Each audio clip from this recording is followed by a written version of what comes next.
Everyone loves a day at the beach. The sun is shining, the water is clear, you can see your toes in the sand. That is what buying an entry-level home feels like. It is bright, it is standardized, and there are a million other fish swimming around doing the exact same thing. But as you swim out further, as the price point goes up, the water gets deeper, and eventually it gets dark. I am Jason Wong from Island Dragonfly, and today we are talking about why the real estate market isn't just a ladder you climb. It is an ocean you descend into, and down there, the pressure can crush you. Let's start at the surface. The entry-level market. This is snorkeling. You have your cookie-cutter condos, your standard 3-bedroom tract homes. Valuation here is easy. If the neighbor's house sold for $800,000, your house is worth $800,000. It is simple math. The data is everywhere. It is transparent. You get a 30-year fixed mortgage, you sign the papers, you move in, cute, simple, safe. But then, you drop a few $1,000,000 into the equation. Now you're in the twilight zone, things get a little murkier. Now we aren't looking at generic bedrooms, we are looking at views, we are looking at finishes. This is where the emotional psychology kicks in.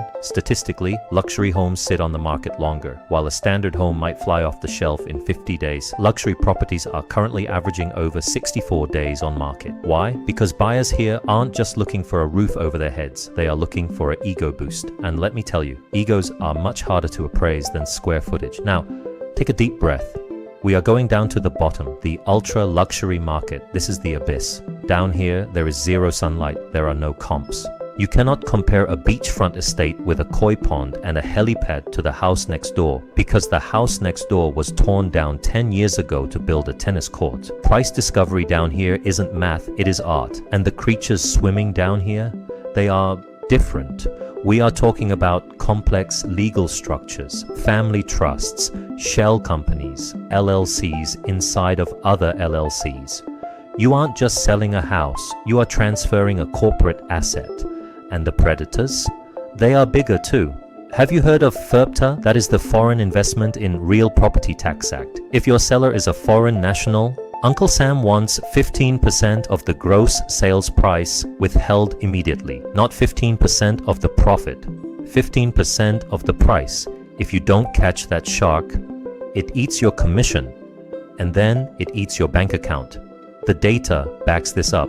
High-end transactions fall through at a much higher rate than standard ones. In fact, inspection and repair issues cause over 70% of contract cancellations in this bracket. Why? Because at $500,000, you worry if the water heater works. At $10 million, you worry if the marble in the bathroom came from the same quarry as the statue of David. The level of scrutiny is microscopic. So, if the ocean gets darker and the pressure gets higher, why dive? Because that is where the treasure is. But you cannot go down there with a snorkel and a pair of flippers. You need a submarine. You need a guide who knows how to navigate the pressure, who understands the tax treaties, and who knows how to negotiate with people who haven't heard the word no since 1995. That is what we do at Island Dragonfly. We don't just swim, we navigate the deep. If you are ready to leave the shallow end and explore the deep waters of Hawaiian real estate, you need a captain who knows the charts. I am Jason Wong. Don't let the pressure crush you. Let's go deep.